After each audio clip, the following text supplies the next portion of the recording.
Council to order. April 10th, 2018. Notice has been duly posted. Roll call. Mayor Joe Chilson. Present. Jim Benash. Here. Jerry Every. Here. Ron Jertson. Here. Jim Olson. Here. Harvey Bertrand. Here. Bob Muth. Here. Thank you. Would you please stand for the Pledge of Allegiance?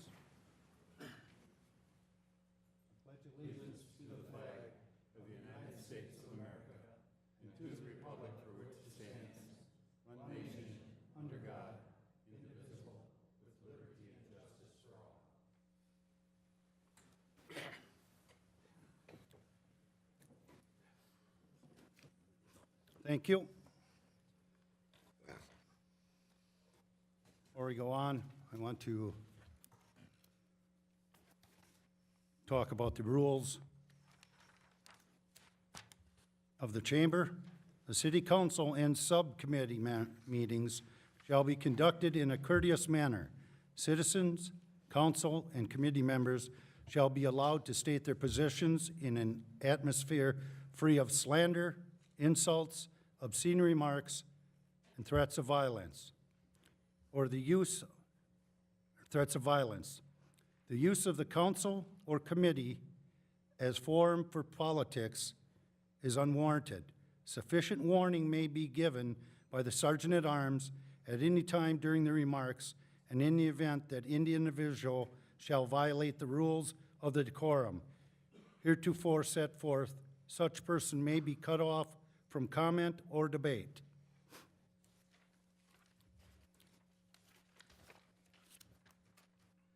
Okay, at this time, we will take public comment.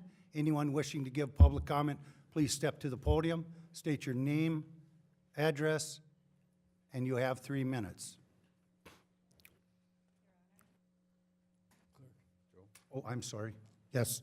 I would also like to add, you can come forward. When you are done speaking, there is a sign-in sheet there. If you could sign your name and address when you're finished speaking, and then the next person can come up. You can be doing that while they're talking, okay? That way the transcriptionist can get it right in the minutes. Good evening. My name is John Hayes, N5415 Abbey Road. Behind me is a large group of residents from our subdivision of Strawberry Commons, a neighborhood of 54 modest family-designed homes where approximately 200 women, children, and residents reside. 82 residents have signed an advisory petition stating that we oppose the annexation of Annie Road and the possible opening of Abbey to through traffic. For those of you who signed the petition, please hold up your hand. Thank you. There are issues with the annexation request that need to be answered. The boundary agreement apparently allowed the annexing of a road only. This was done with disregard for cooperation and good faith that was signed in. Second, the Wisconsin Department of Administration has rejected the application of the annexation, citing a balloon on a string. This decision has been upheld by the Supreme Court and mitigated by the boundary agreement.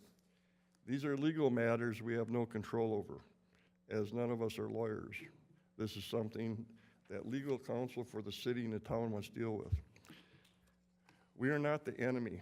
When people ask us where we're from, we don't say the town of Onalaska, we say Onalaska. We have raised families here. Our children have been educated here, and now our grandchildren. We have paid Onalaska school taxes for decades, and we have supported the city. Think of it as our own. Our main issue with the annexation is the probable recommendation from the Director of Public Works that Abbey Road, when completed, would be open to through traffic. Abbey Road, a remnant of the old Thomas Farm, has been a dead-end cul-de-sac for over 40 years, averaging 30 to 40 vehicles a day. If open to traffic, your Director of Public Works, Gerald Holter, projects daily vehicle counts of 2,000 to 2,500 a day. You have to imagine what 2,000 vehicles a day looks like, feels like, if you live on this road. This greatly increased traffic flow would cause an estimated $15,000 to $20,000 property loss for each of the 19 homes on Abbey Road. This amount of traffic will be very dangerous to anyone walking or riding a bike on the road, as there are no sidewalks in the subdivision. There is also the matter of congestion at the very dangerous convenient corner of OT. We have sent you information from the Highway Commissioner that should be helpful on that. We oppose the annexation mainly because the opening of Adaby Road to a through traffic would devastate our subdivision. We are not naive to the fact that we someday will be annexed into the city. We believe we can work with the city to find solutions to these concerns. We also believe that given factual 3 minutes. information, this council will make a decision that will benefit everyone. Too often in the past, government has failed the Your people time it is up. represents. We believe this will not happen here now. Thank you. I'll leave this with you. Leave that with the clerk. Thank you. Thank you so much. If you will sign it on that. Anyone else wishing to give public comment?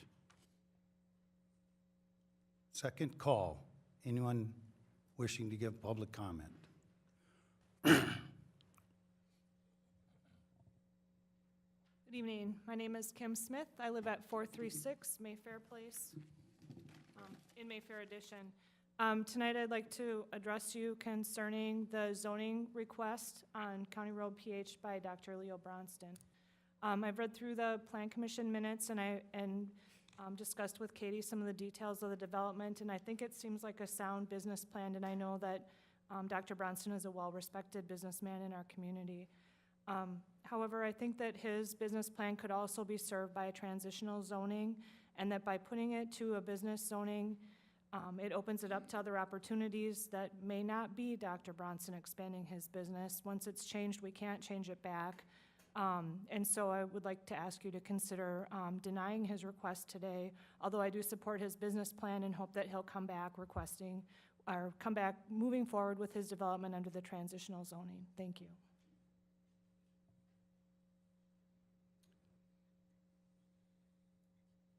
Anyone else wishing to give public input? Yes, my name is Dick McGarry. I live at, Would you pull the microphone a little closer, sir? my name is Dick McGarry. I live at 1220 County Road, PH.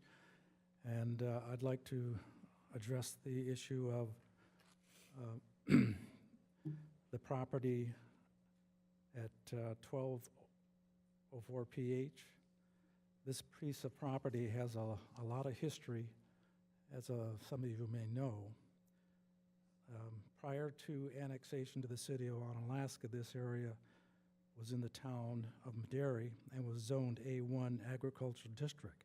In 1980, the La Crosse County Board changed the zoning of this property and surrounding land to R1 residential at the request of the residents living there. In 1981, once the neighborhood was annexed to the city of Onalaska, City Council supported not changing the zoning in order to protect the integrity of the residential neighborhood. In 1982, the City of Onalaska Plan Commission Development Code was developed with attention to maintaining integrity of the neighborhood. In 1992, AIG Properties approached neighbors with offers to buy properties for commercial development, Sam's Club. This fell through when Festival Foods allowed them to build at the present site. In 1994, the comprehensive plan for the city of Onalaska was developed and designated this property as R1 residential, noted a goal of reducing traffic disruptive to the residential neighborhood. Along with nearby commercial development along Highway 16 came traffic issues along County Road PH. 1995, Commonweal Development wanted to purchase this property and surrounding area land residents for a commercial development, which fell through due to many reasons. 1998, conditional use permit was granted for the building of River of Life Church on the land zoned R1. In 1999, Walgreens requested rezoning 1202 PH, which was denied. In 2000, the comprehensive plan was updated and the property surrounding the land maintained its designation as R1 residential. In 2001, First Federal requested rezoning of 1202 PH, which was denied.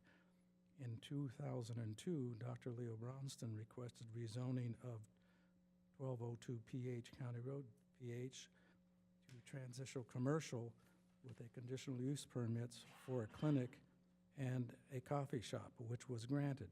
In 2004, Dr. Bronson purchased 1204 PH and paved it for a parking lot.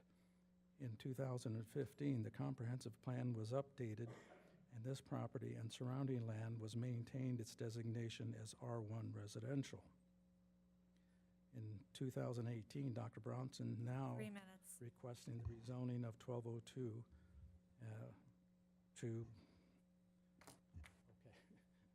well, I'll end it there. Thank you. Hello, my name is Marcia Horvath, and I live at 1205 County Road, PH. When we moved to the house at 1205 County Road, PH, it was a nice residential area with some small businesses on the corner, but they were separated from us by privacy fences and landscaping. Then the house across the street from us got torn down and a parking lot was put in for the businesses on the corner. But it wasn't too bad. Some landscaping trees and bushes were put in, respecting the fact that this was a residential neighborhood. That's what we look at out our front window. Now they want to change it to a B1 business zoning and put in more businesses. And if that is approved, we'll be looking at the back alley of the businesses with delivery trucks going in and out all day. Not a very pleasant view from our front window. The commercial area across the street is encroaching on our residential neighborhood piece by piece and disrupting the area. And who knows what sort of businesses will occupy these buildings as time moves forward. Dr. Bronston has said the businesses that would go in there are family friendly.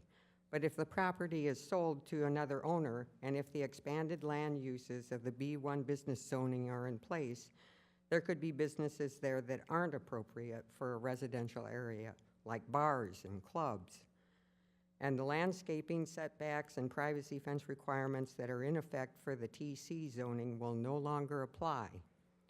Also, with the addition of more businesses, an already complex traffic area will get even worse. In the Plan Commission meeting, it was said they didn't expect there would be all that much more traffic. But obviously, the express purpose of a new business is to draw people in. And if the businesses are successful, inevitably, traffic will increase significantly. The house we live in is where we are planning to spend our remaining years. We don't want to move again. But if we do, our house will be worth less with a delivery access alley and bad view right across the street. My hope is that this rezoning request will not be approved, especially not to B1 zoning, and that our residential neighborhood can be maintained. Thank you.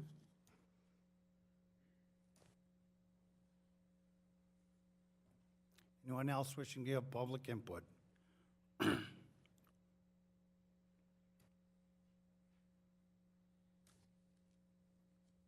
This one, right? I'm Betsy Stannard, and I live at 1224 County Trunk Highway, PH West. And I don't know, this always brings lots of thoughts back to me when we come for this reason. And we've been here a lot, this neighborhood. And I thought it'd be just kind of fun. We moved there in 1972. And I don't know if you feel this way, but when I used to come home from work, I just sort of thought, I'm going home. And there's nothing better than going home where it's kind of quiet and you can kind of unwind from the day. And that truly was the case when we lived there. As I drove down Highway 16, turned a left onto PH, went down my road, Farmer Prawley was on the corner with all of his cows and with his guinea hens that ran through our yard. My daughter could see cows every day. They had vegetable gardens there. People would come to buy, and you'd see all these beautiful things. In our backyard which we're talking about tonight, was a pumpkin patch. And alternating, some years it was a cornfield. So again, green space, quiet. We had really escaped and we're 3 miles from La Crosse. So there were farms across the street. Johnson's were across 157. We had a farm on the corner where Kmart, whatever is over there now, used to be on that corner. So we bought there not knowing that we were going to be the center of attention and development. And I think we've been here a lot and we've worked together to try to make that work for everybody.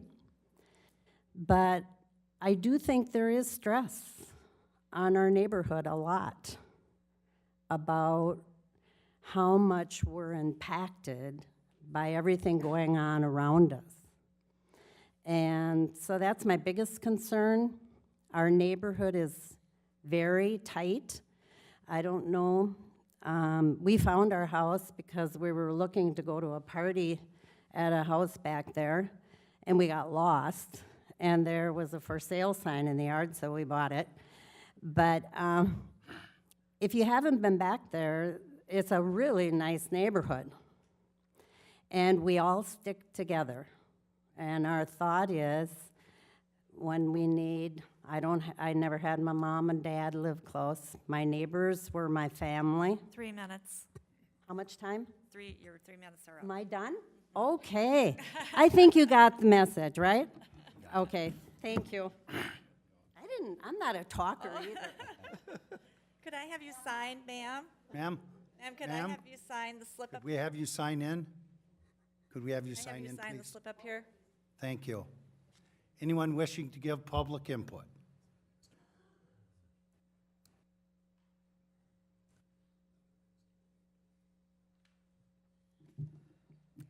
Good evening. My name is Julie McGarry, and I live at 1220 County Road, PH. My husband and I, as well as neighbors all along PH and in the Mayfair addition, have many concerns about the rezoning of this property on the corner of PH and 157 to B1. Ideally, we would like to see no further commercial encroachment on our neighborhood. Though I have to say, Dr. Bronston has been a good neighbor and has abided by the TC with conditional uses zoning requirements. But rezoning to B1 is not necessary for what he wants to do. Transitional commercial with conditional use permits would allow a clinic, a business office, and a restaurant. It would also give the residents in the neighborhood some reassurance that the plans would not change to allow businesses more disruptive to a neighborhood setting to come in the future. TC zoning, or transitional commercial zoning, was designed specifically with this in mind, to protect the integrity of neighborhoods. And I don't know if you received a handout with a list of a green sheet. There was a purple sheet and then a green sheet. There's a list. If you'd take a look at the green sheet behind the purple neighborhood history sheet, you'll find a list of transitional commercial permitted uses, transitional commercial with permitted conditional uses, and B1 permitted uses. Please compare them. Take a minute, while I'm speaking, to look at that. Dr. Bronston seems to feel that transitional commercial with conditional uses is too restrictive, though we believe he really does intend to expand his clinic and perhaps bring in a financial advising business as well as a sub shop. B1 zoning raises a concern for the future development on that property. If rezoned to B1, any of the uses listed could be built, including a bar and a motel and the other things that you see there. Also, what is to prevent additional B1 rezoning requests on the R1 land that the church River of Life Church owns, and that would allow further encroachment onto our neighborhood, kind of one piece at a time. We have lived on PH for over 40 years and would like to remain there during our senior years without worrying about what is going to happen next. Please consider all the concerns voiced by the residents tonight and deny the B1 zoning. There were several people who had planned to come tonight, but due to work or health minutes. issues, okay, weren't able to come. So I'm speaking for them today. Thank you. Anyone else wishing to give public input?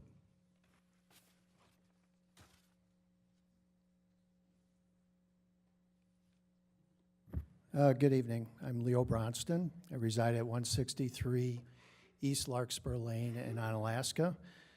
Residents here of Onalaska, and I'm speaking in favor of the zoning request as I had submitted for B1. I wish to comment on two things. One, comment on the traffic. The amount of square footage I'm adding to this site, and you've all seen the certified survey map, is not significant enough to cause much of a change for the neighbors. The small impact is further minimized by the fact that customers would be turning into the site before they reach any of the neighboring properties, as neighboring properties are located further down on PH from 157. And most importantly, I'm creating better flow through the site by widening the front drive aisle, adding a second drive aisle, an entrance through the lot where a garage is currently located, and by creating a loop around both sides of the buildings. These factors combine to be more than enough to ensure that traffic for the new building will have ample infrastructure to flow smoothly. In fact, better than what it is now. Regarding the zoning application, transitional commercial and B1 commercial are very similar. They both allow retail stores, professional services, and financial institutions, which are the likely types of businesses to lease space here, especially given the building structure that you've seen. One of the main goals of the project is for me to have a clinic in the new building, as well as, which is only part of the B1 district.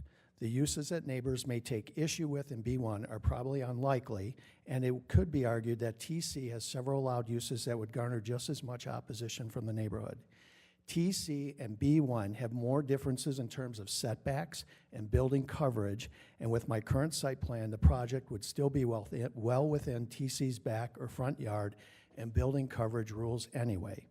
Consider the fact that my entire current building has required a conditional use request for all current occupants, the coffee shop, the medical clinic, the chiropractic clinic, the dental office. And please reflect that the current building has been a positive addition to the area, like you've heard. Architecturally, the buildings are set up for professional and small retail space, and there's never been any complaints from the neighborhood in 14 years. The comments I hear are a positive addition, especially the landscaping creates a community feel. The concern expressed regarding a tavern or bar, the fact is my development is located farther away from residents than the corner lot where Tobacco Outlet is located, which is zoned commercial, is located across from PH from my property. I would urge you to take these into consideration before you act and positively, on my behalf, request the zoning request for B1. Thank you.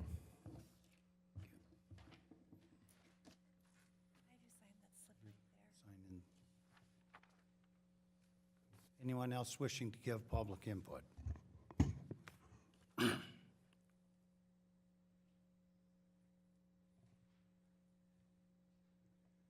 My name is Dave Giefer. I live at N5467 Penny Lane, and I'm here to speak in opposition to the annex of Abbey Road.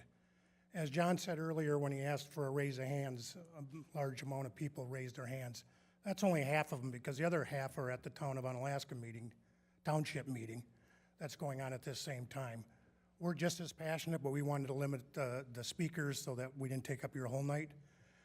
You know, we have a very nice, quiet neighborhood, and we'd like to keep it that way. We just don't think it's good government to spend $2 to $3 million to annex a half a mile of road so that you can gain one property on your tax roll. Please vote against this annexation.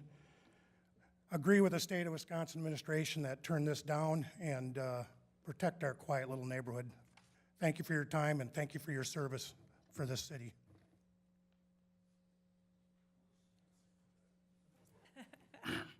Don't worry, we wouldn't let you get far. Anyone else wishing to give public input? Second call, anyone wishing to give public input?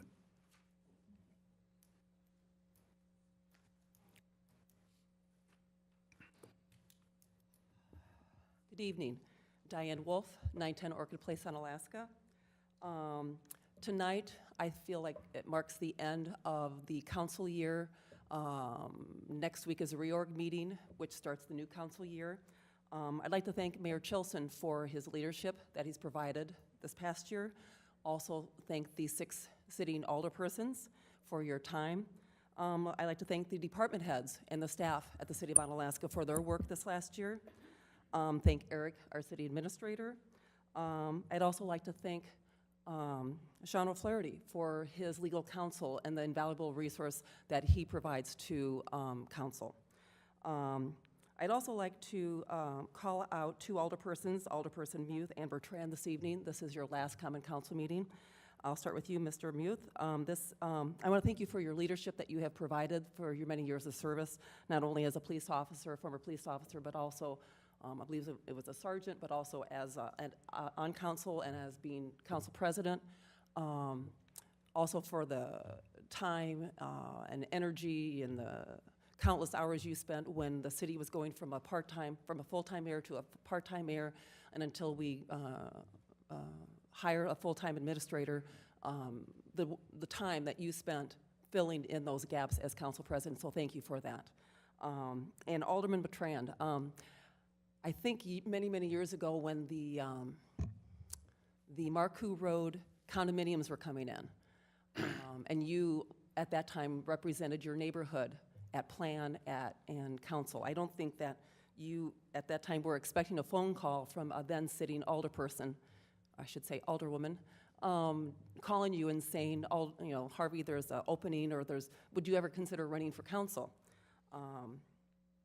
I hope that you have not ever regretted answering that call from me. So I appreciate your service and your time also. And I'd also lastly, I'd like to thank Dan Stevens, who is in the audience tonight. I kind of threw this at the end. He was my opponent on the ballot. I did not know him before I met him in January. This is my 5th race that I've run for alderperson. Dan and I went through a primary together, a write-in candidate at the last minute, an election together, and at the end of it all, I like to consider him a friend now. This is a result of keeping a nonpartisan race, purely nonpartisan, and not going partisan. So, Dan, I thank you for that. So, thank you to everyone, and I look forward to being sworn in a week from tonight. Thank you. Diane? Anyone else wishing to give public input?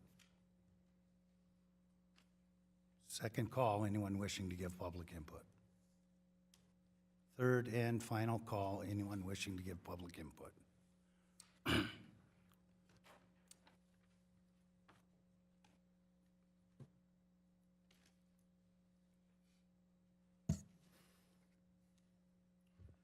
Don Dominic, 1750 Pine Ridge Drive. I'm also the fire chief. I know how proud all the persons are of their fire department. They're a well-trained group of professionals. 1,600 plus times a year, they go out the door with maybe a little bit of an idea what to expect, but they're all trained, dedicated to this community to do what's right. I would like to advise you of this afternoon, 2 of those firefighters were called out on a medical emergency. Firefighter paramedic Tony Hilton and firefighter EMT Scott Weeks. When they got into the house, they realized that the soon mother-to-be wouldn't make it to the hospital. They delivered a baby boy. And I would like not only the alderpersons, but the residents to know what a great group of men and women we have that are dedicated to make this a better place to live. Thank you. Thank you.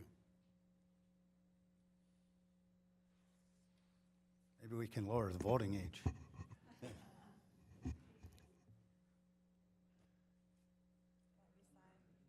You need to sign in, chief. It's good for the goose, is good for the gander. Okay, we'll move on with the printed agenda.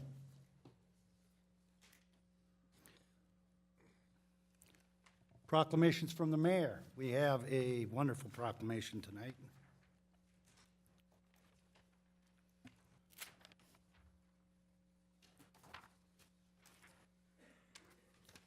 Two of them, actually. Whereas in 1872, J. Sterling Morton proposed to the Nebraska Board of Agriculture that a special day be set aside for the planting of trees. And whereas this holiday, called Arbor Day, was first observed with the planting of more than 1 million trees in Nebraska, and Arbor Day is now observed throughout the nation and the world. And whereas trees reduce the erosion of our precious topsoil by wind and water, cutting heating and cooling costs, moderating the temperature, cleaning the air, producing oxygen, and providing habitat for wildlife. And whereas trees in our city increase property values, enhance the economic vitality of business areas, and beautify our community.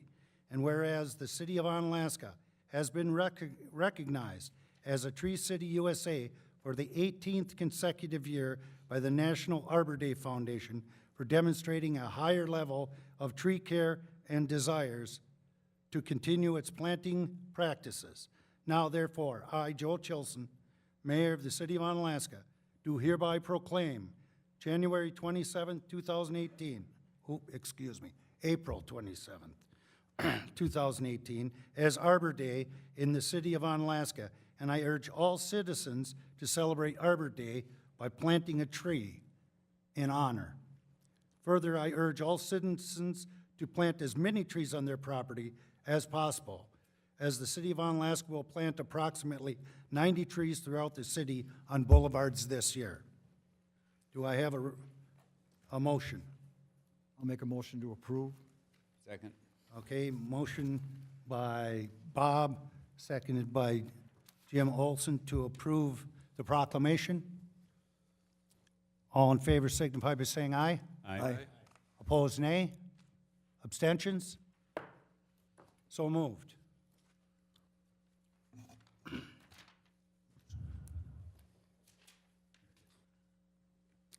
Our second proclamation, Kids to Park Day, Saturday, March 17th, 2014. Whereas May 17th, 2014 is the fourth Kids to Park Day organized and launched by the National Park Trust, and whereas Kids to Park Day empowers kids and encourages families to get outdoors and visit America's parks, and whereas it is important to introduce a new generation to our national parks because of the decline of park attendance over the last decades, and whereas we should encourage children to lead a more active lifestyle to combat the issues of childhood obesity, diabetes, hypertension, and high cholesterol. There's a term there, but I don't know how to say it, so I'll admit my ignorance. And whereas Kids to Park Day is open to all children and adults across the country to encourage a large and diverse group of participants. And whereas Kids to Park Day will broaden children's appreciation for nature and the outdoors. Now, therefore, I, Joe Chilson, Mayor of the City of Onalaska, do hereby proclaim March 17th, 2018 as Kids to Park Day in the City of Onalaska, and a copy be forever contained in the records of Onalaska City Clerk proclaiming such. Motion to approve. Yes. We did not notice that on the agenda for this evening, but we can either put it on the reorg meeting or the May meeting. Okay. For approval, but we can't approve it this evening.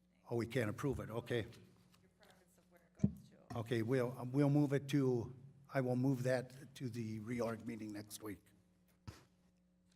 That's why it wasn't in my packet. Okay, library statistics. It's been another good month at the library. We have had 28,333 people through the door in the month of March, which is a fantastic number. And they are, again, creating revenues so far this year of over $1,000 in room rentals. So our library is continuing to be a focal point in the city, and anybody that reads a lot knows that one of the habits of highly successful people is that they are voracious readers. And so we are building a great generation to follow us. Okay, recommendations for approval and/or possible action from the following committees, commissions, and boards. All items listed under the consent agenda are considered routine and will be enacted by one motion.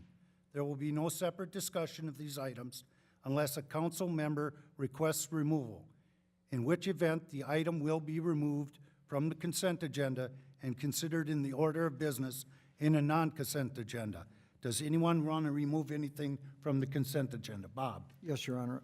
Under Personnel, item F, we've had some changes to the wording, and I'd like to have that pulled from the agenda and sent back to F&P for those changes to be We approved. will not be dealing with it at all tonight. At all. Okay, so it's a strict No, removal then. all we can do is remove it now. Remove We're it. gonna have to Make it do that when it gets, consent. All right, move F so we can go over that and why we want the changes. And item H, the approval of changes to the Donny contract for 2018. So, council, we are removing H but keeping F in? both F and H F and H. will be handled during the non-consent agenda. Okay, okay. F and H. Anybody else? Jerry? G, also, item G. Anyone else? Under the Finance Committee, D2. D2. Can we, let's hang on a second here. Can we do, can we remove just a single number, council? Yes. Okay. Okay. Is there anything else? E, 1, 2, 3, and 4. So all of E? Yes. Okay. And Utilities Committee, Mass Transit, item CC. And CC. Okay, okay. So let me recap that. So, item F, well, let's go E. E is under, okay, so E will fall under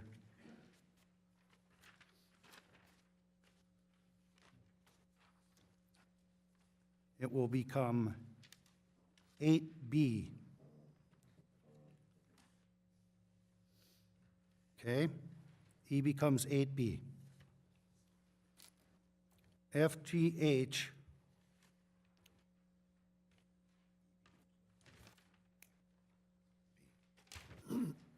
FGH will become, well, how do we want to put, how do we want to do this? We'll make it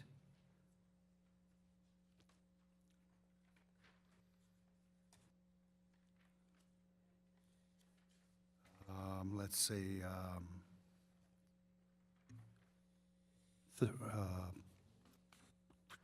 how do you recommend we do Your that? Honor, why don't we handle, since the items being removed are D2, E, F, G, and H, why don't we handle them after 8A in that order? So we'll do D2, then we'll do E, F, G, and H. And then mass transit would be, we would do mass transit between 9C and the remarks from Alderperson Muth. So it would be, where would the last one be? The last one would be at the bottom of the non-consent agenda, right after Plan Commission, before the remarks from the Alder. Okay. CC, okay. Okay. So we have pulled F, G, H, E, D2, and CC from the agenda. Do I have a motion to approve the rest of the consent agenda? Second. Motion made by Jerry, seconded by Ron, to approve the consent agenda. All in favor signify by saying aye. Aye. Opposed, nay. Abstentions? So moved. The non-consent agenda. Again, we'll take 8 vouchers from the Finance Committee. Bob? Thank you, Your Honor. The following is a list of monies expended since the last Common Council meeting dated March 13th of 2018 in the dollar amount of $1,982,226.99, and I'll make a motion to approve. Second.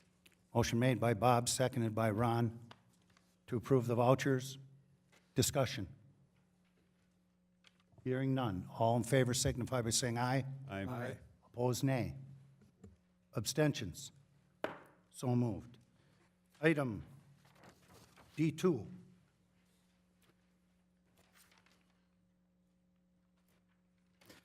I guess that'd be finance.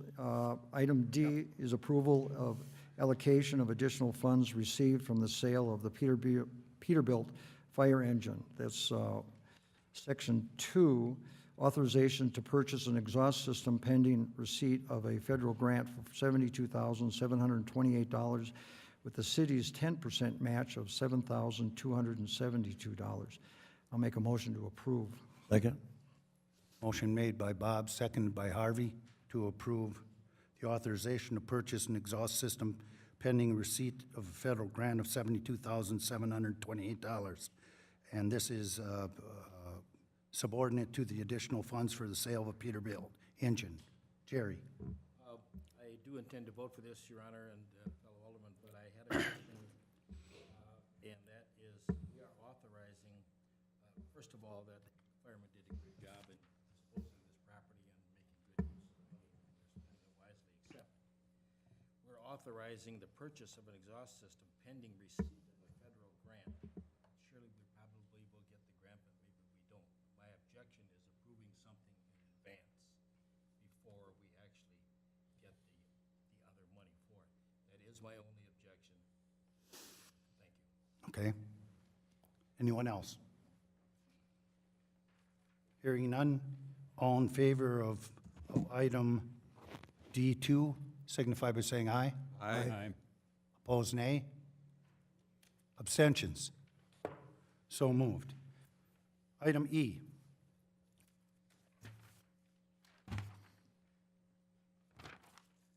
From, I guess that'd be financial yet. Item E, That's still approval. you. Approval of hardware and software needs for the city of Onalaska, which is one, content managed software from Tyler Technologies, 2018 JMC budgeted $6,328.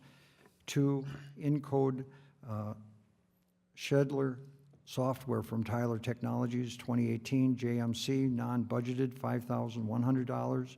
Usage of restricted insurance funds and JMC. Three, updates to serve infrastructure, 2018 non-budgeted, not to exceed $30,000.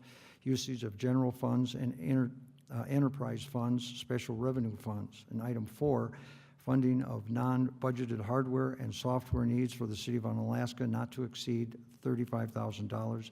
I'll make a motion to approve. Second. Motion by Bob, seconded by Ron, to approve. Questions? Thank you, Your Honor. Again, I do intend to vote for this because, as we've talked many times in the IT committee, we really need to keep up with the expanding technology that seems to be going so fast. However, I do have a problem with spending unbudgeted money. I have questions where it comes from and why it's being spent. And unbudgeted causes some problems when you make the budget for the next year. So hopefully we can take that up in coming council sessions and see if we can find a different way of handling that type of a purchase. That is my only objection, Your Honor. Thank you. Anyone else? Hearing none, all in favor of item E signify by saying aye. Aye. Opposed, nay. Abstentions. So moved. Item F, Personnel Committee. Thank you, Your Honor. I'll make a motion to pull this from the agenda and send it back to F&P, as there were some additional changes that were made, and recommend that it be removed and sent back to F&P. So we have a motion to send back to F&P. Item F, Item F. MF, okay. the resource. Some wording's been changed for the resources, and it should be gone over. Motion made by Bob, Second. second by Harvey. Harvey. To send item F, approval of changes to the school resource officer memorandum of understanding for the 2018-2019 school year. Send that back to committee, F&P committee. Discussion. The only objection there I had was, take a look at the resource officer command and how they reach decisions between him and the administration. And then there's a little sentence that says he will attend any police training session. I would like you to consider changing that to all police training sessions. That's all I have on that, Your Honor. Thank you. Okay. Bob? And I think that's a good reason, other reasons to send it back to F&P, so it can be gone over. Thank you. Okay, all in favor of sending F back to committee, signify by saying aye. Aye. Opposed, nay. Abstentions. So moved. Item G. H is the approval of changes to the Odoni contract for 2018. There was some word changes at the last minute. Is Hope, we'll bring Hope up here. We also have to do G. Pardon? We have to do G also. Jump to H. To H. Okay. That's okay, we'll just step back. Yeah. We'll do G next. So the changes on H, and I misplaced by putting that on the consent rather than the non-consent, but under the dispute resolution, we had asked them to put the wording back the way it was, and they have done so. So basically, they've complied with all of the requests that we made. We just need a motion to approve it with the changes that we made at F&P. Doesn't have to go back. Doesn't have to go back. Motion to approve. Second. Okay, motion to approve by Jerry, Second. second by Ron. Discussion. Hearing none, all in favor signify by saying aye. Aye. Opposed, nay. Abstentions? So moved. Let's go back to G. From the Personnel Committee. I'm sorry, which item are we going back to? C? G. G, okay. G, approval of safe routes to school overtime patrolling grant for 2018. I'll make a motion that we approve. Second. Matt. Motion made by Bob, seconded by Jim Benash to approve a Safe Routes to School Overtime Patrolling Grant for 2018. Discussion. Jerry? Thank you, Your Honor. I too would approve of that, except I was doing some math and reading how the Safe Route to Schools overtime program is a program where a police squad car will cruise around the school at closing time and just cruise around that neighborhood for a period of time just to keep his eye on things. And I believe that's a good program. But I did some looking at that, and it was requiring, we have several schools, and of course it would take several officers, several squad cars, and I would assume it would take an hour to an hour and a half per evening, somewhere in that area, and it calls for 66 days a year, and they pay us $584. That to me didn't seem like a good deal, but maybe I'm missing something there, Bob. Acting Chief, would you please approach?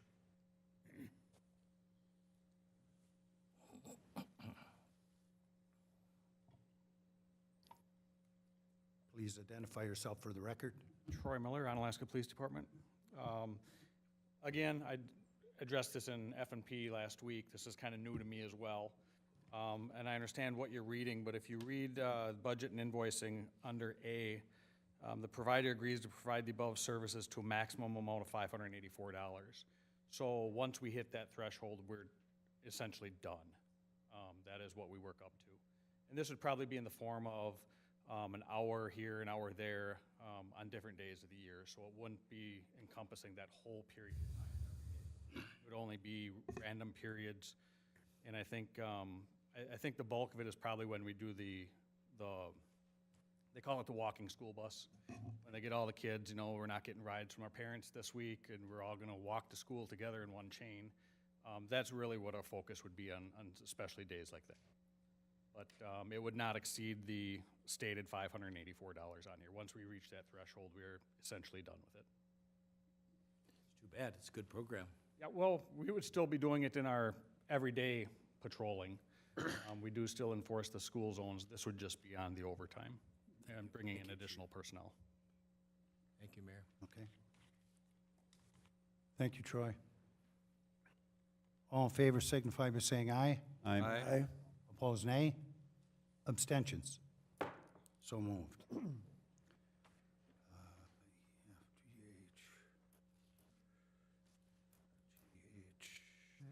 Okay, we're good until we get to CC. So now we're at Plan Commission. Jared? Oh, Jim, I'm sorry. Jim does the Plan Commission. I'm sorry. You do the Board of Public Works. Nothing was pulled off of here. No, we're just moving. You didn't do the Utilities Committee and Mass Transit. That's gonna be after the planning commission. It's after the plan. Yeah, they'll be down here. Okay.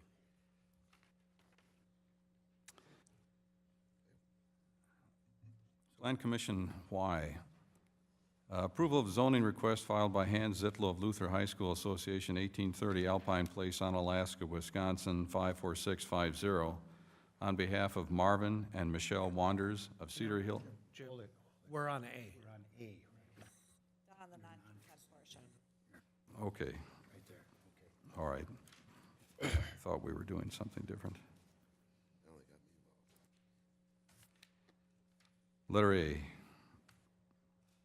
Review and consideration of zoning request filed by Leo Bronston, 1202 County Road, PH, Suite 100, Onalaska, Wisconsin, 54650, and on behalf of River of Life Assembly of God Incorporated, 1214 County Road, PH, Onalaska, Wisconsin, 54640, of a parcel from TC Transitional Commercial District to B1 Neighborhood Business District, and a portion of a parcel from R1 Single Family Residential to Neighborhood Business B1 to facilitate the construction of a new commercial development on the properties located at 1204 County Road, PH, and 1214 County Road, PH, Onalaska, Wisconsin, 54640, tax parcels 18-3544-0 and 18-3542-0.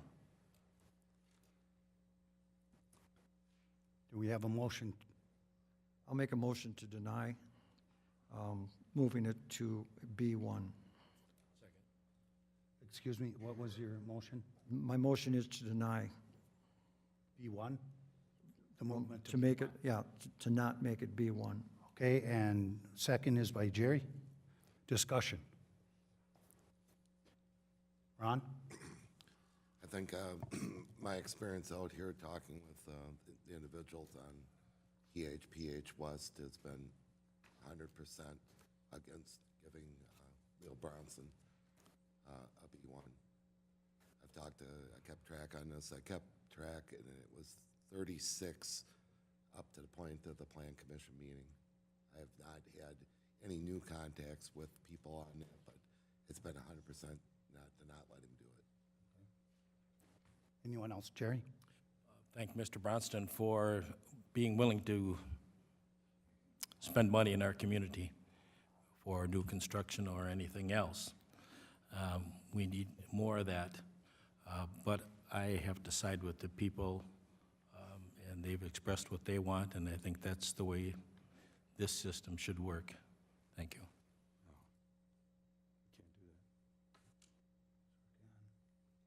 Bob? Yeah, the reason, I still think this could be traditional commercial, makes sense to me rather than the B1. And I've read all the minutes, I've gone to the meetings, I've gone over this and then listened to what the citizens say, and for that reason, I think that's why I do not believe it should go to B1. Okay. All right, Mayor? Just as a point of order, if you vote no to this, and you anticipate that Mr. Bronston is going to file for a new rezoning, he would need to wait 1 year in order to do that, because the rezoning request would have been denied. You could refer it back to committee and have that reviewed and have him amend his Katie, application. please step forward, Katie.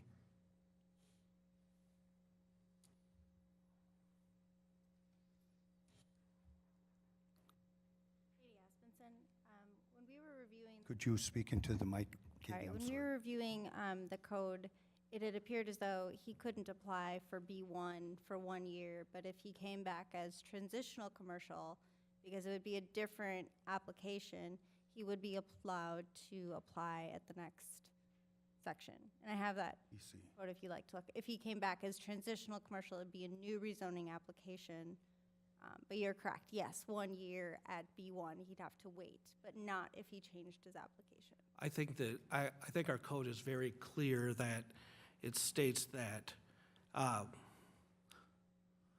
if a request for rezoning has been denied by the council, no person may again request the same zoning change for the same parcel until the expiration of 1 year after the previous denial was made. It then says that there's an exception, but if it's for the same development, then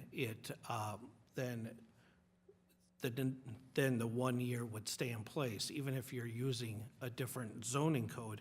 In fact, 13-8-8C specifically says substantially different shall be determined by the Plan Commission based primarily on change of use, density, or arrangement of development. So if it's the same development plan that's being presented, it doesn't matter what the zoning is that's being applied for.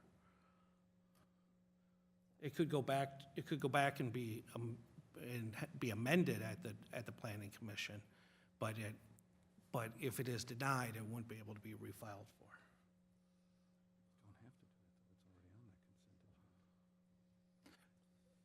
Based on that, I would withdraw my motion to deny the B1, make a different motion. Withdraw, Bob. Follow your lead. Okay.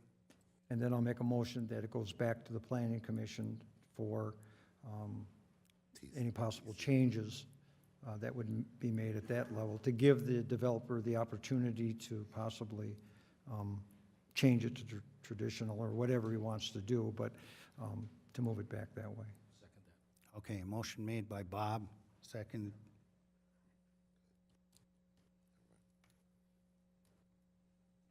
Just let me get the motion out and then we can talk. Motion made by Bob, seconded by Jerry, that we send it back to Plan Commission.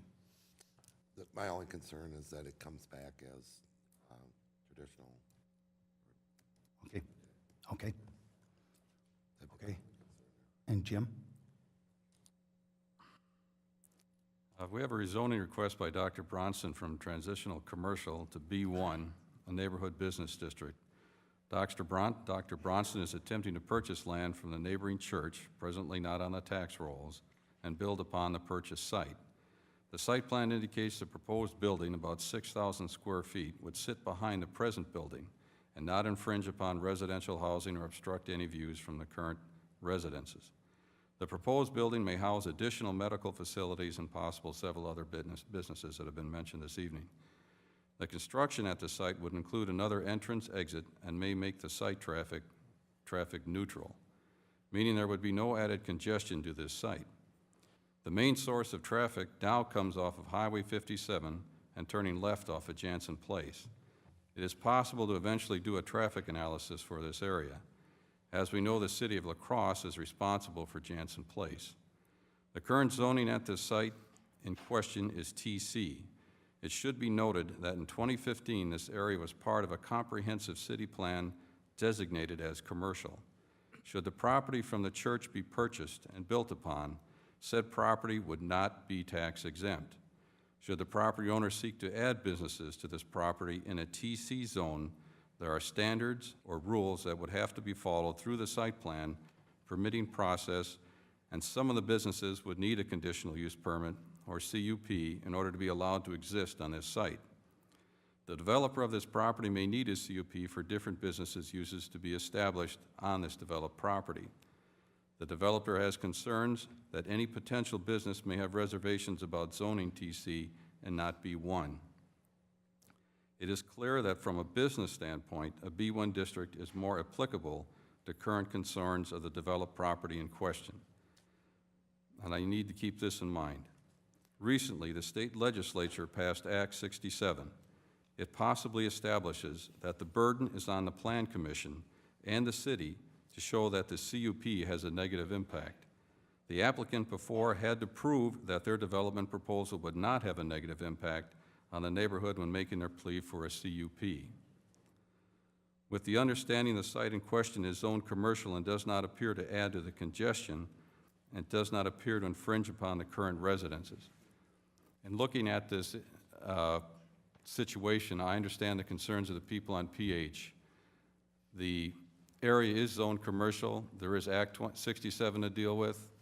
And we also have to realize that we are going to be redoing our zoning ordinances and codes that may have an influence on what happens with this particular property.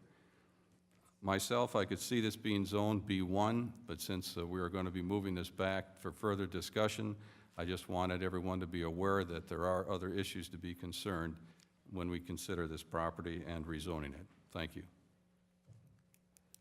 Okay, there's a motion on the floor. Send it back to Plan Commission. All in favor signify by saying aye. Aye. Opposed, nay. Nay. So moved. So it's on its way back to Plan Commission. Item B. Item B, approval of annexation filed by Quick Trip Incorporated, care of Hans Zitlow, 1626 Oak Street, La Crosse, Wisconsin, 54603 for Abbey Road, W6782 Abbey Road and Abbey Road right-of-way, tax parcels 10-2323-0, 10-2324-0, and 10-2325-0, equivalent of 6.57 acres.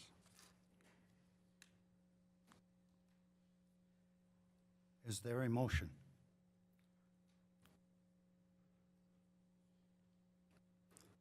I'll make a motion to discuss the annexation for Abbey Road. Second that. Okay, motion to discuss by Jim Benosh, seconded by Ron Jertson. Mayor, Harvey? could I ask Eric to discuss this issue, to kind of bring the issues to bear that we need to consider? I can. There'll be additional information that after I speak, Sean, you may feel comfortable interjecting as well. And I've invited both Jared as Public Works Director regarding some of those issues. Feel free to step in if that's okay with you, as well as Katie, our planner. Katie? If anything else. Katie, would you come up to the dais, please? Or the podium, I should say. First question comes up as the legal issues regarding the status of the annexation.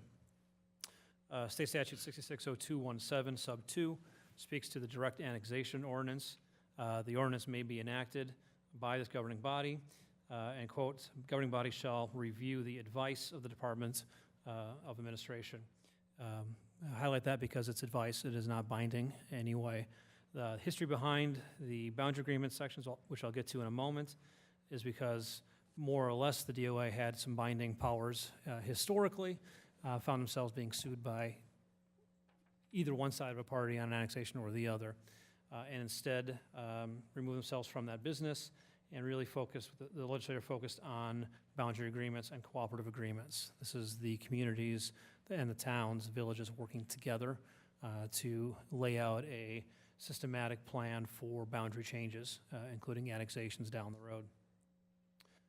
The letter that was sent from the Department of Administration indicates that, in general, the, quote, balloon on a string kind of development is something they would frown upon. But the letter also indicates that there are 2 boundary agreements that have been reached with the city of Onalaska as a party to, which allows for the development. So the DOA acknowledges that the boundary agreements that we have reached historically allow for the developments, and it's not a rejection of the annexation. There's no state body saying you cannot do that.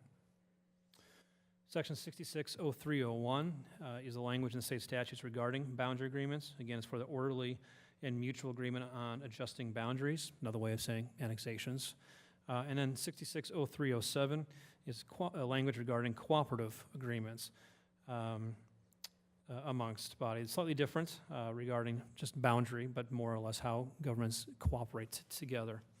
I bring up those last 2 sections because, as indicated, we do have 2 boundary agreements. Dated March 24th, 2016, the City of Onalaska, the Village of Holmen, and the Town of Onalaska agreed upon the boundary agreements under Section 660301 of the Wisconsin statutes. Well, I've only been here since May. Those of you who've been here much longer know the history behind signing the cooperative agreements. It reached, I believe, mediation, litigation. It was expensive when it came to paying for legal advice, and the output of all of that is the agreement that all 3 parties have signed, indicating that how transitions within this area are to be handled. In that agreement, Section 1.2 allows for the prepare and negotiate cooperative future municipal boundaries, including areas of the town that would and would not be subject to annexation by the city or village during the term of this agreement. The language further describes the central corridor as the village and city may annex land within those areas defined as central corridor on the map attached here too, which this parcel is in question is part of, in any legally permitted manner of annexation under the laws of the state of Wisconsin, which a unanimous consent annexation is. And then, in addition, this is a sensitive area within that corridor, which includes annexation of public rights-of-way and does require the unanimous consents as well. Also then, in well, the draft is September 1st, 2015. Let's see if I can see when it was signed. Looks like September of 2015 as well. The City of Onalaska and the Village of Holmen reached a cooperative boundary plan. And the goals of cooperative boundary plans is to establish a future boundary that makes sense. In this case, it's between Village of Holmen and the City of Onalaska. And in general, County OT serves as that. There's some exceptions to that in that area there. And this property in question is south of that. So it's a long way of saying that legally the annexation is sound, the request from the owner. It meets previously mediated and litigated boundary agreement issues, and to some degree, without accepting the annexation request right now, there was very little point in reaching agreements with all 3 parties. You know, this fits all the guidelines of that aspect. There was costly and combative litigation. These types of agreements are used to avoid future litigation, so it's the opportunity to avoid future litigation by following the guidelines established by those agreements. Another issue I've heard is regarding property rights of the property owners and becoming annexed in.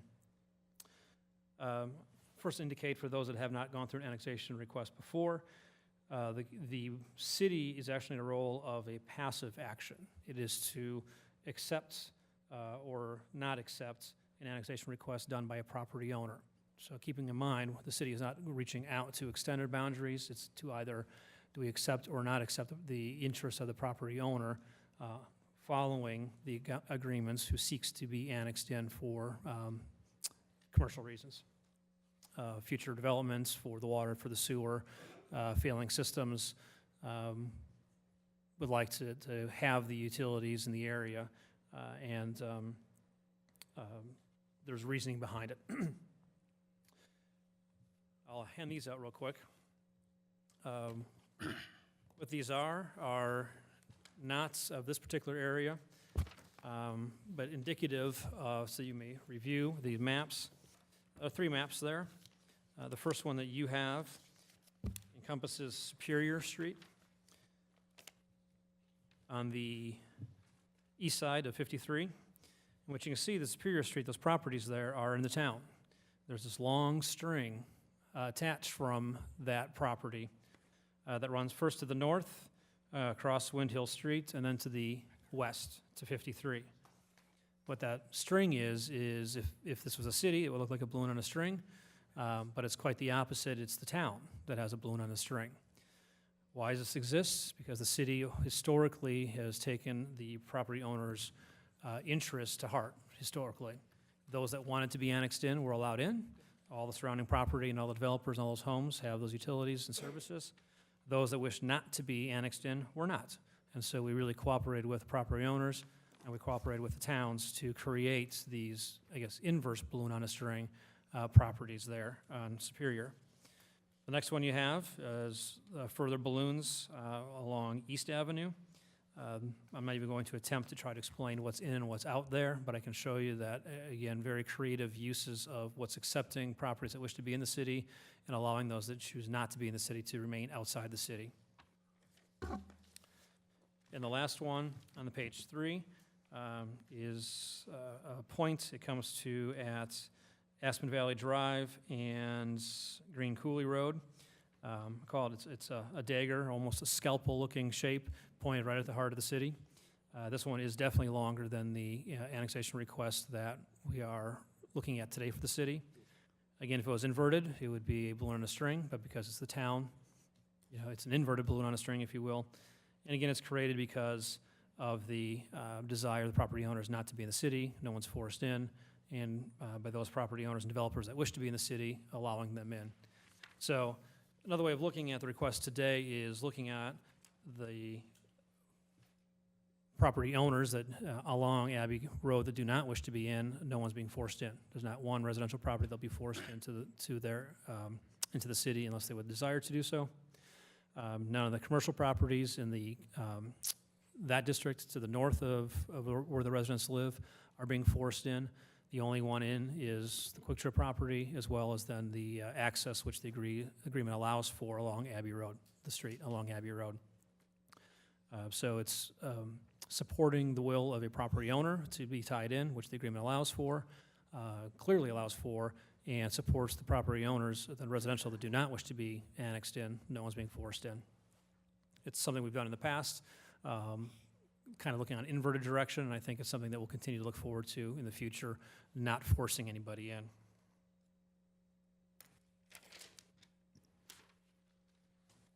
The third issue at hand is the development of the commercial property. We've heard certainly from the neighbors regarding the traffic flow there, but keeping in mind what's being requested is from a commercial property owner, the annexation in, which would anticipate, and we can vouch for, we've heard many requests for information to, pending the outcome of tonight's action, to either accept or deny.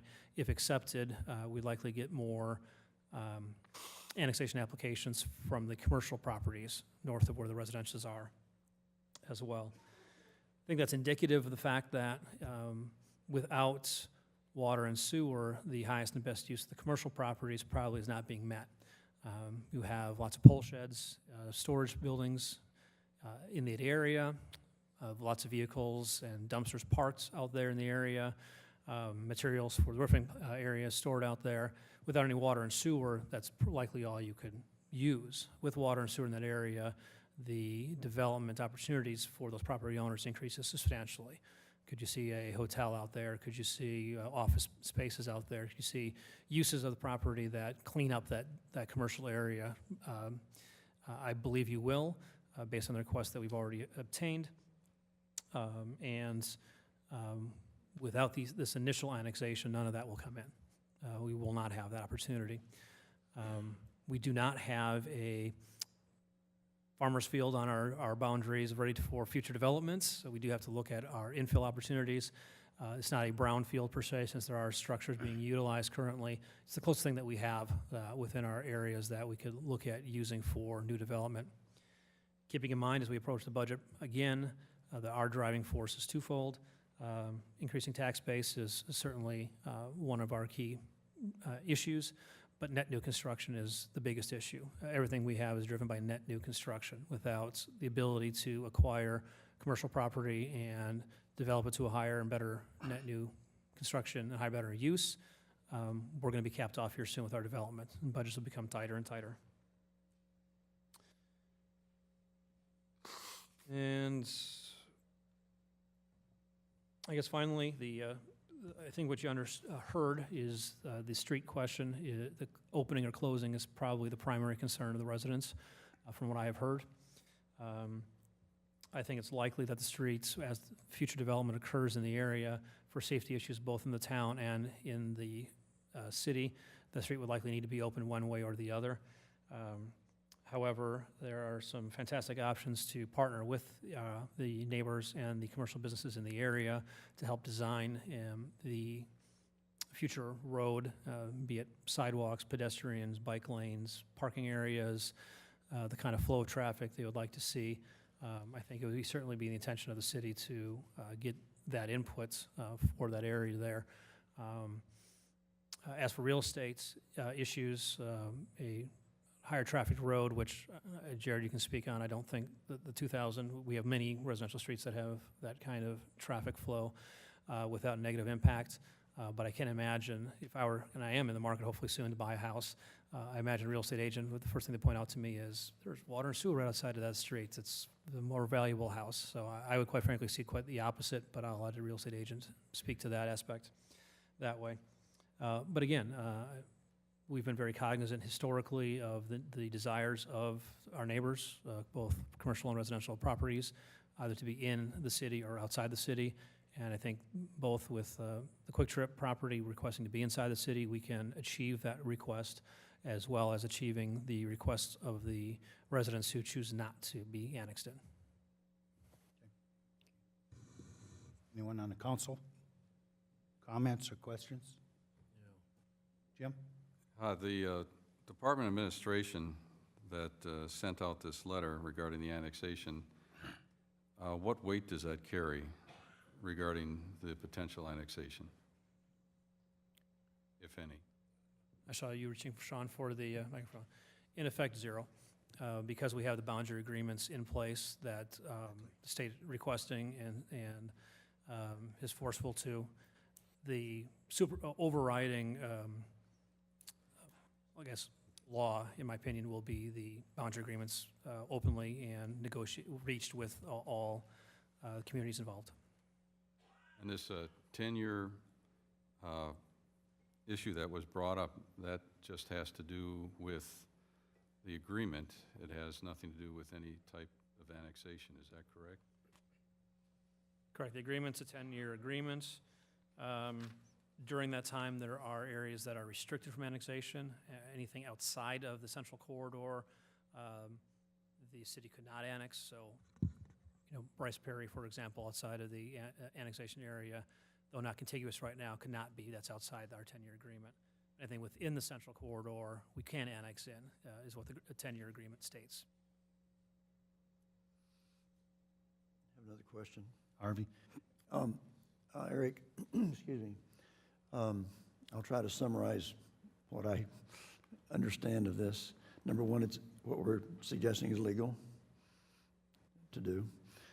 Secondly, I believe you're saying that based on what we've seen on other streets in the city and what you anticipate will happen there in terms of, on this street concerning traffic volume, that you don't believe the impact will be as negative as perhaps we're seeing? Is that correct? I mean, we anticipate by the... To be clear, there will definitely be an impact. There will be more traffic. They're not in, any of the residents can be concerned about that because there will be an increase in traffic, yes. I personally opinion, I don't think it's as substantial as long as the road is designed appropriately and meets the needs for the residents, pedestrians, and the business to the north. And then, actually, you and I took a trip out there one time and it can kind of visualize, visualize the higher and greater use. You're talking about higher and greater use. Is that going to be, let's say, look down 10 to 15 years, would we, the city of Onalaska, be better off, let's say, in terms of services in the area, in terms of tax base?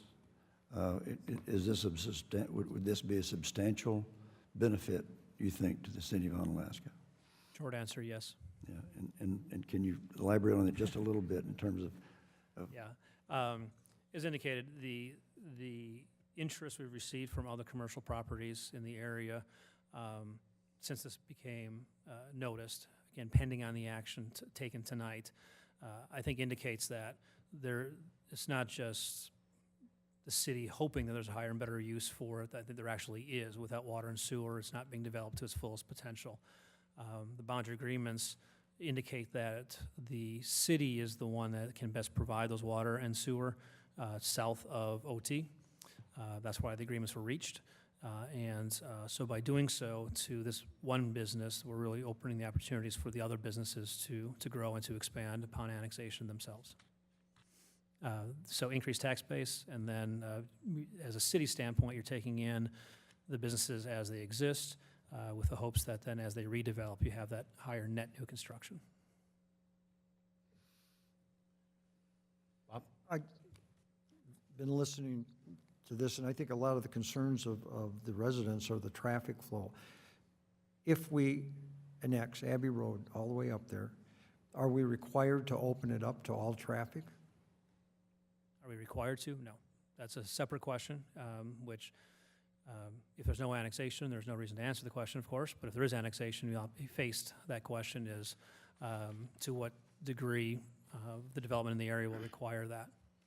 But that's, like I said, it's not really, with the annexation, you could still potentially keep it closed, but my opinion, the traffic won't warrant. I think you'll need to increase it for safety issues more than anything, for the development to the north and in the commercial district. But no, that's a decision that can be made by this body later. See, I think that's why I'm torn. I'm torn with the agreements we have with the township and with developing and the city growing and all that. But I'm also very concerned about the residents along that residence with this change. And the change is going to be Abbey Road. We run our sewer and water up through that, but the traffic, and I'm sure this is for council in the future and committees in the future, what they're going to do, but I think I've talked to Jared about this. There's all kinds of different options, things that we did on PH, which, you know, I'll keep my opinion on that, but I guess that's the issue. I really like to listen to what the people want, but I'm also concerned of what the agreements are and what the city needs to do. So I'm just wondered about the traffic flow, when that road has to open. Can we restrict it in the future? Can we limit it to, you know, emergency vehicles, maintenance vehicles, whatever, if there's our options to, if that happens, control it somewhat. Maybe Jared can give me an idea on that, I think. Jared can, but there are many options. First and foremost, keeping it open, keeping it closed, emergency vehicles, what have you. You can be creative with that, but even keeping it open potentially with smart design features in the road to mitigate the harm of increased traffic. Again, the question is, are you annexing it or are you not accepting the annexation? That's the question at hand. What we do with the street later on, there's all kinds of options we can do that. There are no options, though, if you don't annex to that. You did mention the residents and being indicative of hearing the residents and their concerns, and I think everyone, I can speak on the staff standpoint that we have, and we're well aware of those concerns. But we also, especially come budget time, we hear very much about how do you keep my taxes as low as possible, and how do we look at growth and where it makes sense, protecting our environment, not growing in sensitive areas, and growing and developing where we are. We need net new construction, plain and simple. And if there's an opportunity to increase our tax base and grow net new construction, this is it. And without the annexation, it won't be. So there are other constituents that you have to listen to as well that may not be speaking this evening, but come budget time, you'll hear from them again. Jared? Well, I can elaborate. The traffic numbers that I've given out to the representatives, that's going to be over the course of probably the next 5 years as development occurs on the Abbey Road development. There's some apartment buildings that will be going in. As the city administrator pointed out, there will have to be a decision at a later date on how the roadway is designed if Abbey Road is pushed through with sewer and water. We will have to look at, roadway widths. Do we put curb and gutter in? Do we put sidewalks in? Do we open the road to traffic?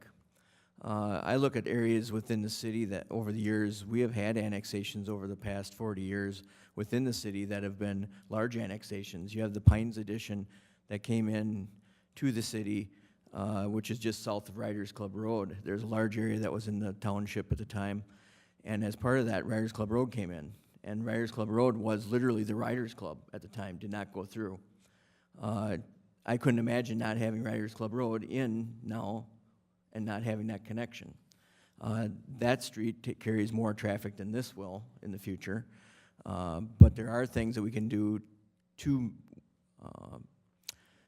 look at the roadway when we design it to try and ensure traffic speeds stay lower, post it no trucks, do some things like that. But in my position at looking at the roadway system, as I stated at the Plan Commission meeting, this would be a future decision, though, would be by the Board of Public Works whether the road will go through. Mayor?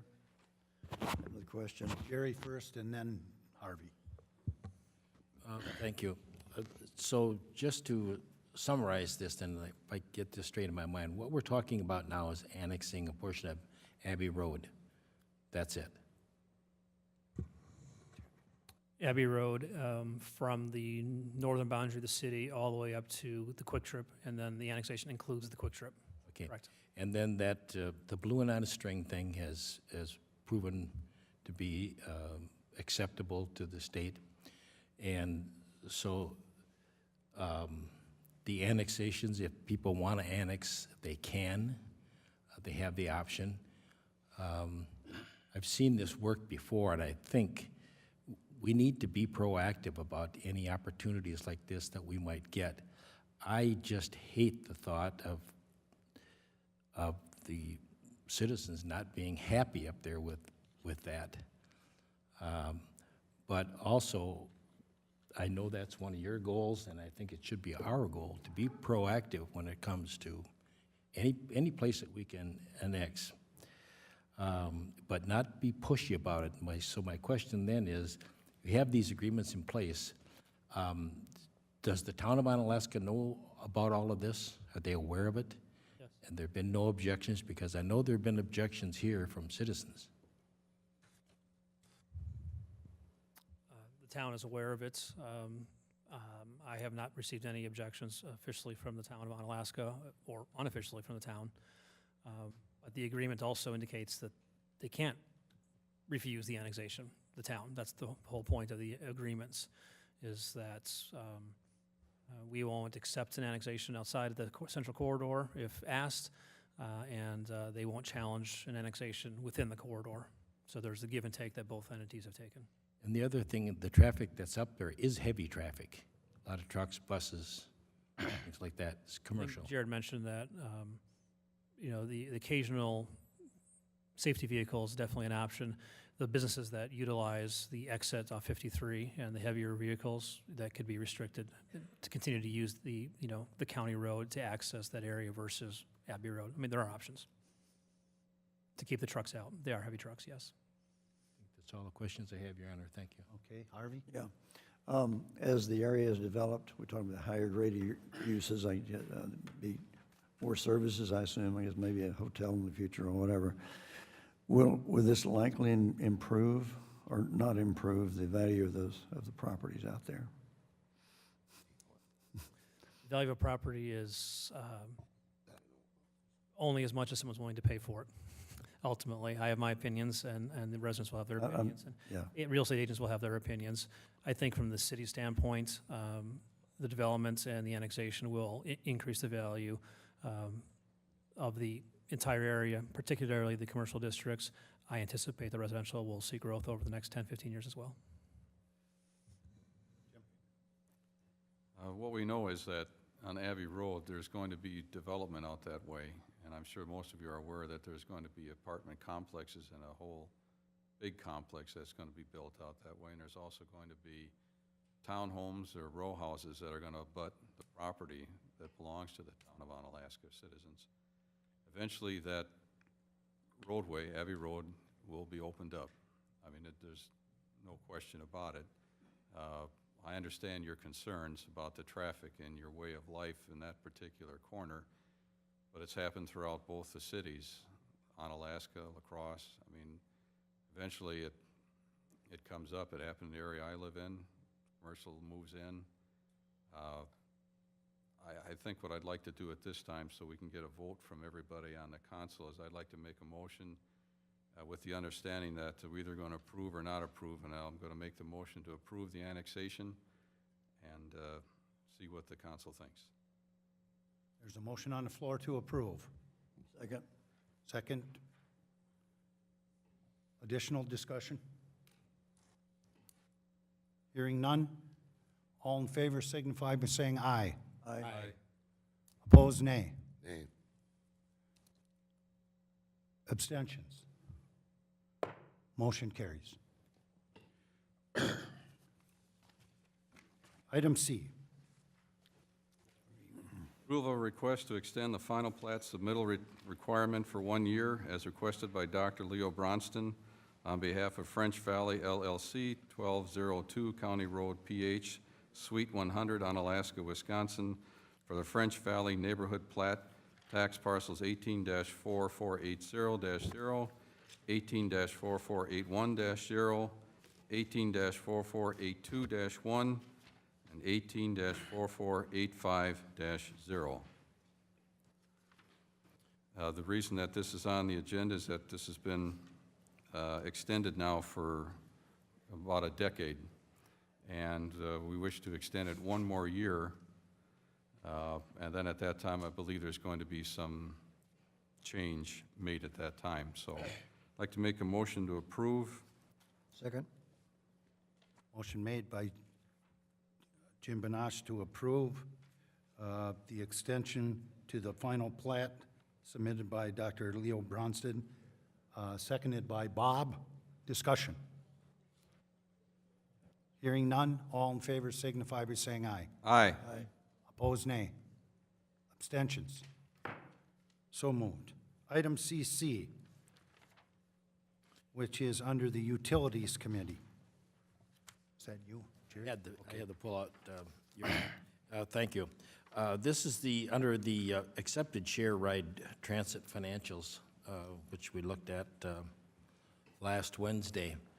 And again, I do intend to vote and approve this, and that's fine. But my question here, again, is the falling numbers of ridership in Onalaska, and it's continuing to fall. It's nothing that's happened all of a sudden, but it has gradually fallen, and we lost 585 just in the recent period. So all I'm saying is I think this, again, would be another thing that a future council would probably want to take a look at and just see if we need to provide this service for our people. Maybe there's some other way we could do it. Thank you, Your Honor. Okay. So, Motion to approve. Make a motion to accept the shared ride transit financials? Second. okay, motion made by Jim Benage, seconded by Jerry Embry to accept shared ride transit financials. Discussion. Hearing none, all in favor signify by saying aye. Aye. Aye. Opposed, nay. Abstentions? So moved.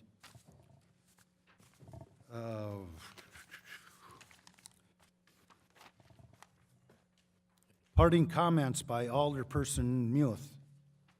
Or parting shots, maybe we should call it. Parting shots, no. This is my final meeting for the end of my term. I've been honored to serve the city of Onalaska. Diane must have peeked at this speech before I had it written, because she quoted a bunch of stuff out of it, kind of stole my thunder, but I've been honored to serve the city of Onalaska as a police officer for 28 years, as a county deputy for 14, and as a member of this common council for 6 years. Now at the age of 68, yeah, I know I only look 30, but I'm ready to play more golf with my family and friends and to travel with my wife. I'm sure that some troublemaker will say it's for some other reasons, it's political, but it's not. That's the truth. I'm ready to play more golf. I leave the council with a clear conscience that I've done everything possible for my home and community with the best interests of our citizens. Onalaska's population is 18,694 people. And of that population, we have 0.0001% that no matter what you do, it's wrong. That comes to a total of about 4 people. They live in their life complaining, doing everything they can to cause trouble. Their goal is never to be happy. I've tried to work for the 99.999% of the citizens that live their life in our community and work to make things better and are proud of Onalaska. I wish the next council all the luck in the world and pledge my support.